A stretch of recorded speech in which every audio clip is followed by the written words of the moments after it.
once again it's time to keep that weekly appointment with our good friend and host, Dr. Watson. I'm sure he's waiting for us in his study, so let's join him there, shall we? Ah, there you are, Mr. Bell. And how are you this evening, my boy? Just fine, thanks, Dr. Watson. And yourself? Well, 22 of gout, but otherwise I'm doing pretty well for an old gentleman of... We won't go into the question of my age. Draw up a chair and I'll get on with tonight's new Sherlock Holmes adventure. From the hint you gave us last week, it sounded like quite a story. It was one that I shall never forget at any rate. For once, I played a rather dashing role in the case. Oh? And I have this small gold key on my watch chain to remind me of the fact. A gold key? Given to you perhaps by a lady, Dr. Watson? It was given me, my boy, by Her Grace, the Dowager Duchess of Penfield. In gratitude for services rendered, I suppose. Oh, no, Mr. Bell. Not by the wildest stretch of the imagination could you say that. Let's say that it's a memento of one of the most unusual experiences that the great Sherlock Holmes and I ever had. I call it the adventure of the elusive emerald. Sounds intriguing, Dr. Watson. Now, Dr. Watson, how's about the adventure of the elusive emerald? Well, Mr. Bell, the story began on a cold winter evening. Well, no, it wasn't actually. It was in the morning, more years ago than I care to remember. Holmes and I, our breakfast just concluded, sat on either side of a cheery fire in our Baker Street lodgings. A thick fog rolled down between the houses, and the windows opposite looked like dark, shapeless blurs through the heavy yellow murk. A London pea super, eh, Dr. Watson? Yes, it was, Mr. Bell. Our gas was lit and shone its flickering light on the white cloth and glimmer of china, for the breakfast table had not yet been cleared. Shortly before 11, we heard the old familiar jangle at our front doorbell, and a few minutes later, Mrs. Hudson ushered into our room Lord Morris Danby, a middle-aged man who seemed to be in a state of great excitement. Mr. Holmes, you must help me. I'll do my best, Lord Danby. What's your problem? Well, and this is hard to say, gentlemen, it's connected with my mother, the Duchess of Penfield. Oh, so you're the Duchess of Penfield, son. That's a charming woman. I met her at a house party at the Smythe Parkinsons in Shropshire a few years ago. At the time, she was kind enough to tell me Watson, that don't she you was... think your reminiscences might be more appropriate at some other time? Well, I was only pointing out, Holmes, Quite. that she was... Pray continue, Lord Danby. Well, here's the problem in a nutshell. My brother, the present Duke, is with his regiment in India. During his absence, all the responsibilities of the Penfield family have fallen on my unhappy shoulders. For a year now, I've been driven nearly insane by my nephew, Hilary. The boy's 18, and his madcap escapades have caused me many a sleepless night. But now comes the crowning blow. My mother, my own mother, has turned thief. The Dowager Duchess of Penfield, a thief? Oh, come, sir, you must be mistaken. Would I make such a shocking statement, Doctor, unless I was sure? I repeat, she's a shoplifter, a pickpocket, a disgrace to our family. Since monetary considerations are surely not involved, I can only assume that Her Grace is a victim of that unfortunate affliction known as kleptomania. She is, Mr. Holmes. But how can I explain that to shopkeepers, to friends of the family, when Mother decides to pocket some valuable memento of a weekend house party? And though it's petty thefts today, tomorrow it may develop into more serious criminality. Mr. Holmes, you must help me find some way out of this intolerable situation. I'll pay you any fee you name if you can find... My good woman. Don't argue with me. What on earth's the commotion downstairs? Well, I see what's wrong, Holmes. Go back to your kitchen. Mind your own business, you stupid woman. It's Mother. She must have followed me Your here. Grace, how delightful to see you again. Again? Who are you? Oh, don't you remember? We met at the Smythe Parkinsons a few years ago. Never saw you before in all my life. Oh, it was in Shropshire. Fancied us ball, you know. Rubbish. Get out of my way. Morris. Yes, Mama? Get out of here at once. This is a matter for your elders. Do you hear me? Mama, Get out, you oaf.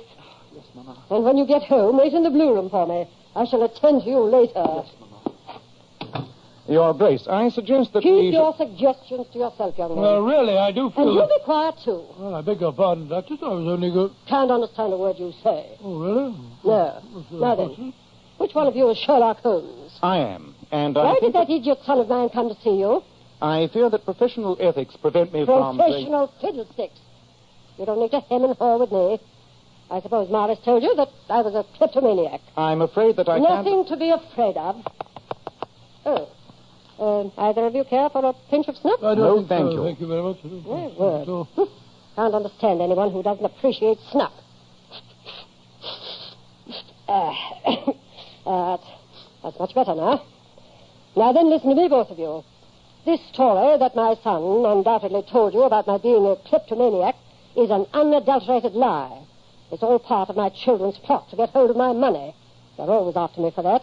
especially that grandson of mine. And I'm sure he's inveigled my son Marlis into his schemes, and now they're planning to have me declared incompetent. Oh, gracious me, what a I shocking... don't need any comments. Just listen to me. Oh, sorry? Now, how much did Morris offer you as a retainer, Mr. Holmes? I'm afraid I'm not at liberty to say I'll anything... double the fee and trouble you both to hear no more of this. That's all. Good day to you. I'll see you downstairs, Your Grace. You needn't bother. I may be your grandmother, but I can still walk up and downstairs by myself, thank you. Oh, Holmes, what a magnificent woman. Yes. Quite remarkable, isn't she? I think she didn't remember meeting me at the Smythe Parkinson's, huh? Quite. Luckily, we weren't taken in by the Sun's story, wasn't it, Holmes? I'm not sure. Watson, you recall that jeweled snuff box I received from this morning's post? It was a token from the King of Morania. Yes, you put it on the mantelpiece. Good Lord, it's vanished. Precisely. The Dowager Duchess of Penfield is so brilliant a kleptomaniac that she has achieved an unnoticed theft at 221B Baker Street. Well, of all the amazing nerve. Watson, we've met a worthy antagonist. Come on, old chap. Grab your hat and coat. I think we'll take the liberty of providing the Duchess with an unobtrusive escort.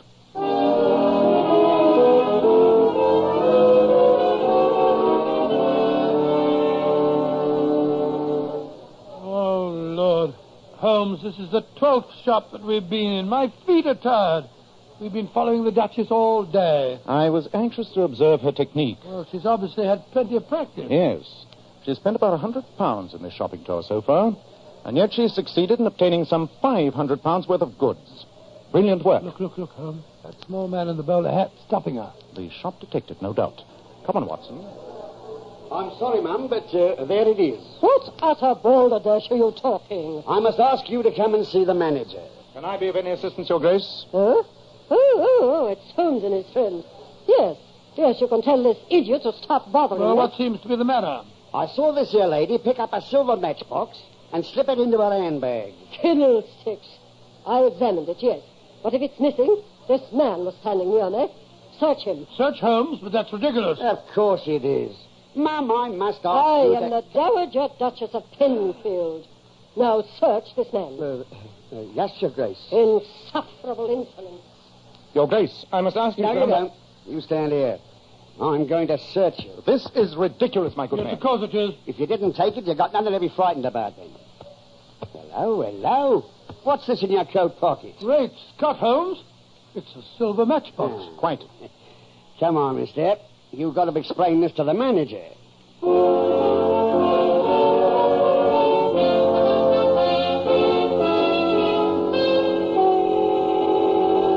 Mr. Holmes, I'm very embarrassed that my man brought you here. That's quite all right, sir. It was a perfectly understandable mistake. Yes, but you must realize that this unfortunate habit of the Duchess's must be kept a secret. Quite so, Dr. Watson. And I think the program I've outlined will prove a most satisfactory way of handling any such incidents in the future. You follow my plan quite clearly? Oh, yes, Mr. Holmes. We'll have our shop detectives watching her whenever she comes in. Anything she doesn't pay for, we're to charge to her account as though they were purchases. Precisely. In that way, your shop will sustain no loss, and the Penfield family will be spared public scandal. Yes, a very satisfactory arrangement, I think. Come on, Watson.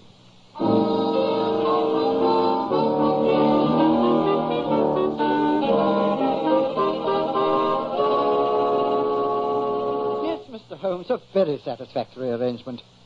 Don't you agree, Hilary? Yes, Uncle. I suppose if we can't stop Granny pinching the stuff, at least this will keep it quiet. Hilary. All that remains to be done, Lord Danby, is to make similar arrangements at the other shops your mother patronizes. And in that way, sir, all scandal can be avoided. Yes, it's an excellent plan, excellent. I only wish that since Granny's so free and easy with other people's stuff, she'd loosen up the money bags for me a little. I'm stony broke. We won't go into that now, Hilary. Come along, my boy. I know Mr. Holmes is a busy man. Good day, gentlemen. Good day, good day. I'll be communicating with you, Mr. Holmes. Very well, Lord Danby. Well, I suppose that's the last we'll hear of the Duchess's problem. I think not, Watson. Huh? Just before Lord Danby arrived, I was studying the social section of today's Times. Look at the item I ringed in blue pencil. The distinguished Polish nobleman, Count Stephen von Kratzoff, is holding a reception at his Grosvenor Square house tomorrow afternoon, at which time the famous Kratzoff emerald will be displayed. Skim through the list of guests, Watson. I think one name will interest you. Colonel and Mrs. Martin, Lord and Lady Norvik. By George, the Dowager Duchess of Penfield. Exactly. And the combination of the finest emerald in Europe and the Duchess of Penfield means that this is one reception we must not miss.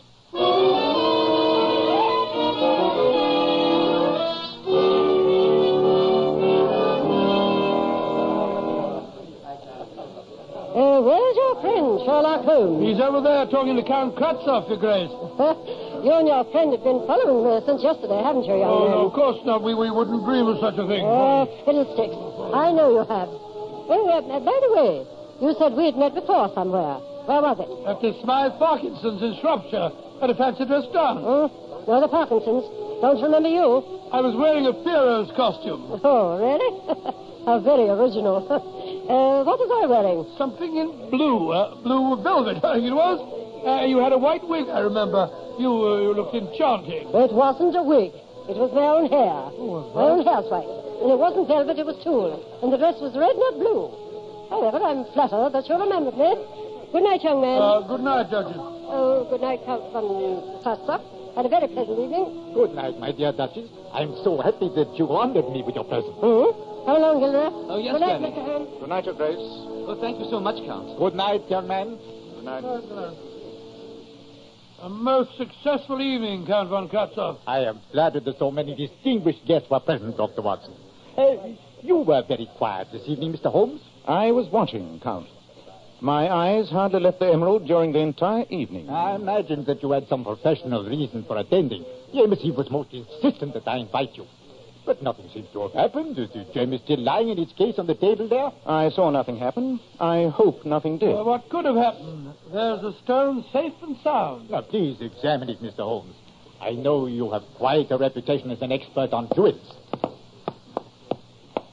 What a beautiful gem. It is considered one of the finest in Europe, my dear doctor. Mr. Holmes, what is your opinion? That you've been robbed, Count von Kratzoff. Robbed? Yes, this is an extremely fine paste replica. The Kratzoff emerald has been stolen right under my very eyes.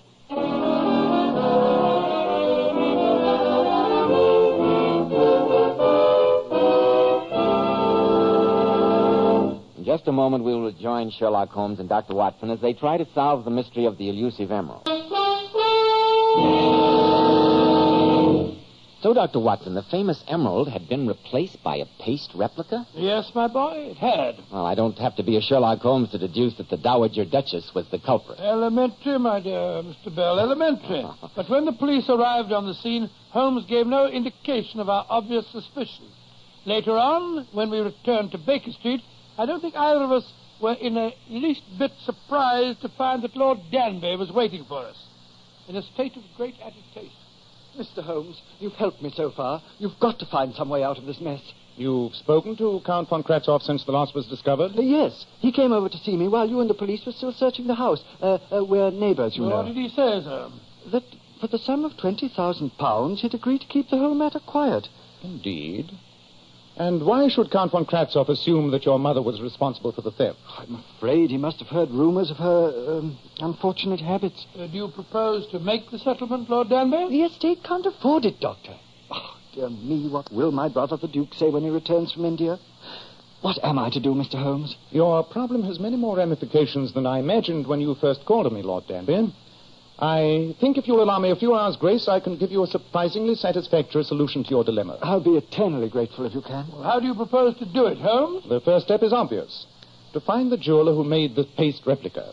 Unless I'm much mistaken, there's only one jeweler in London capable of such an exquisite piece of craftsmanship. We shall call on him, Watson. We shall call on him at once.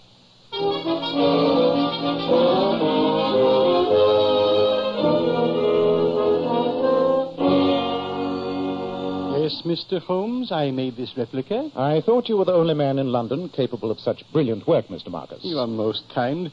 It was one of a pair of duplicates that were ordered. A pair, eh? Yes. Now the plot thickens, Watson. Of course, you had no idea that the replicas were ordered with any criminal intent, Mr. Marcus. Of course not, Dr. Watson. I was told that they were for a collection of replicas of famous stones, and I was paid handsomely.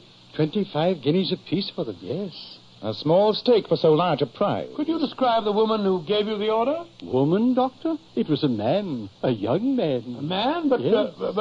Holmes, She must have an accomplice. I think not, Watson. Though the train of thought suggested is certainly an astonishing one. However, our next move should be obvious. Oh? What's that? We return to Baker Street for certain necessary tools of my trade.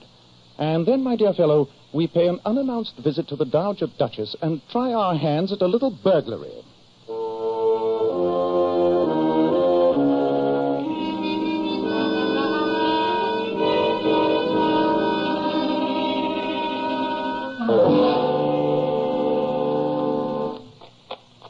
Holmes, is that you? Yes, Watson. I hope you're not too cold. Oh, I'm frozen to death. Cowering here in these bushes under the Duchess's window. You must have been gone for 3/4 of an hour at least. Nevertheless, it was a very profitable excursion. Oh, I'm glad to hear it. For heaven's sake, take off that stupid moustache. You look ridiculous. And yet this stupid moustache inspired great confidence in the second chambermaid. Under the impression that I was a flirtatious plumber with prospects, she informed me that the Duchess has a small room leading off a boudoir. A room that none of the staff is allowed to enter. You think that that's where her hoard of stolen goods may be situated? It's worth trying, old chap. A stout coil of rope attached to the balcony above should enable us to make an unobtrusive entry. Possible, but where do we find a stout coil of rope? Even a pseudo-plumber has his tools. You don't imagine this bag contains a pipe wrench or some such useless appurtenance, do you? Look. Great Scott. A coil of rope. Exactly. Now let's see how best we may secure it to the balcony above. But we must work quietly, Watson. If we are discovered, I'm afraid this is going to be a trifle hard to explain.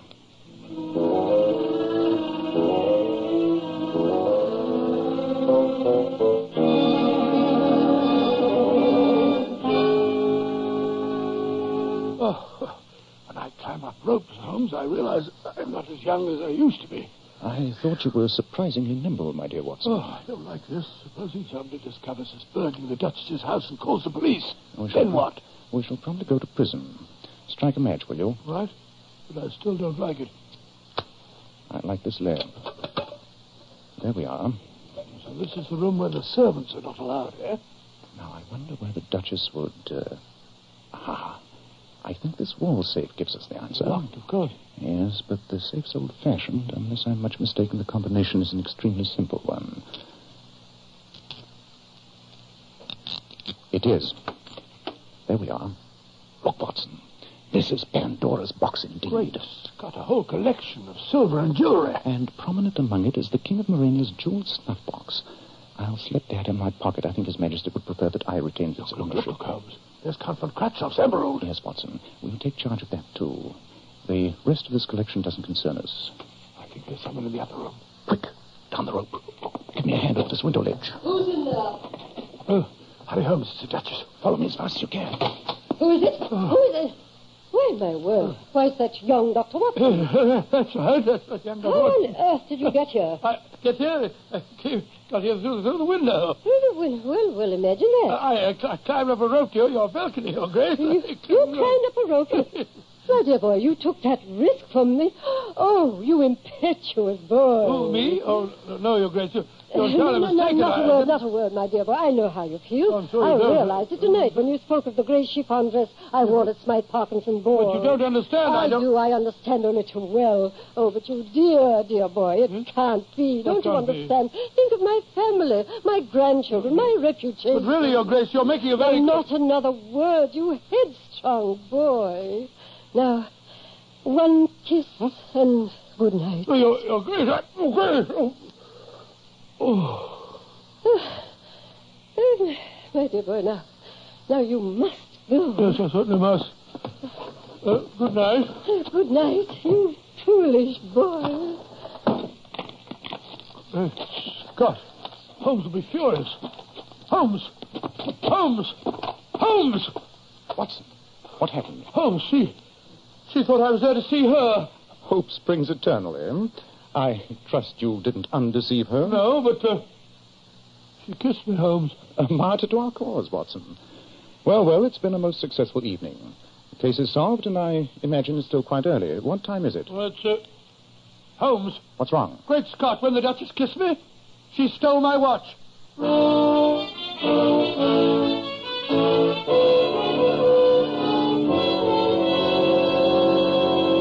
You say the case is solved, Mr. Holmes? Yes, Lord Danby. That's why I asked you and Count von Kratzoff and your nephew to join me here in Baker Street. Then where's my emerald? Here it is, Count von Kratzoff. How did you make the old girl give it back? I bet it made her furious. Supposing you let my friend explain in his own good time, young man. Here is the replica, Count, and here's the real emerald. You will, of course, identify the stone. Why, yes, of course. Splendid. Then I'm sure you have no objection to signing this document I prepared. It relieves the Duchess's family of all responsibility. Please sign it here. Very well, Mr. Holmes. There. Thank you, Count. And now, Lord Danby, I shall present this paper to you. Well, I'm tremendously grateful, Mr. Holmes, but I'm utterly confused. Then let me clarify the situation for you. I have another visitor here tonight. Please come in, won't you? Very well, Mr. Holmes. Lord, it's that jeweler fellow. Now, Mr. Marcus, please point out the person who ordered the 2 paste replicas from you. It was that young man there. Me? But I've never seen you before in my life. He was the man, Mr. Holmes. You mean that mine... I mean, Lord Danby, that the whole theft was part of an extremely cunning plot. Count von Kratzoff, you joined forces with young Hilary here. You displayed a paste replica at your reception and tempted the Duchess to steal it. Which she did, and then the Count substituted the second replica in place of the one that she'd taken. Precisely, and insisted that I examine the stone, knowing that I'd spot it was a fake. And then Count von Kratzoff attempted to persuade the family to settle for £20,000. For the theft of a paste imitation. Well, Count, it looks as though Sherlock Holmes was too smart for us. Be a fool, Hilary. Admit nothing. A confession is not needed since the guilt is proven. But where's the real emerald? I'm quite certain it's still safe in Poland. The whole plot was perfectly clear to me when Mr. Marcus told me of the pair of duplicates. Yes, a kleptomaniac could hardly indulge in such an elaborate plan. Nor would one work with an accomplice. Well, Lord Danby, what do you say? But I'm shocked. Deeply shocked. My nephew I shall deal with separately, of course. Don't look so grumpy, Uncle. I was only trying to get a little money. Granny wouldn't give me any. Count von Kratzoff, you can be prosecuted for fraud and extortion, you know. Only by involving the Penfield family in a great deal of scandal, I assure you, Mr. Holmes. What do you say, Lord Danby? Do you intend to prosecute? The Count's right. The scandal would be unbearable. Then I'd suggest we merely request Count von Kratzoff's immediate departure for Poland. Now, don't try and stop me, my good woman. I'm going upstairs. It's Mother. It's Granny. It's the Duchess, oh, Lord. My word, how very depressing. I came here to talk to Dr. Watson, and I find his room knee-deep with my relatives. Now, get out of this room, all of you. But, Mamma... Now, no arguments, Morris. Leave the room. All of you, and wait for me downstairs. Very well. Come along, Hilary. Mr. Holmes, I want to speak to Dr. Watson alone. Very well, Your Grace. Holmes, don't leave me. Well, that's extremely ungallant of you, Doctor. Your Grace, you can speak freely, perfectly freely, in front of Mr. Holmes here. My word. How extremely disappointing. Well, young man, I realize that I was cruel and heartless to you last night. Here's your watch. Oh, thank you, Your Grace. What's this gold key on the chain? That's a key to my private conservatory in the garden. Oh, dear me. Yes, a man of your weight has no business climbing ropes. Good day, Mr. Holmes. Goodbye, Your Grace. And Dr. Watson. Yes, Your Grace? I looked through my wardrobe after you left last night. I found that dress I wore at the Smythe Parkinson's. It was green. Bottle green net. Watson, my dear fellow, you've made a conquest. A distinct conquest. I felt so more embarrassed in my life. A gold key, indeed. You know, Holmes, though the case is over, I think Count von Kratzoff should be taught a lesson. Undoubtedly, he led that young fellow astray, even though Lord Danby doesn't want to prosecute. I'm not sure that we shouldn't. What evidence would we use? The replica emerald, of course. You seem to forget that the Dowager Duchess of Penfield has just left the room. What? You mean she stole it again? Yes, Watson. I'm sure that our evidence will shortly be reposing in that small room off her boudoir. And I have a strong feeling that not even your love for British justice will get you there again.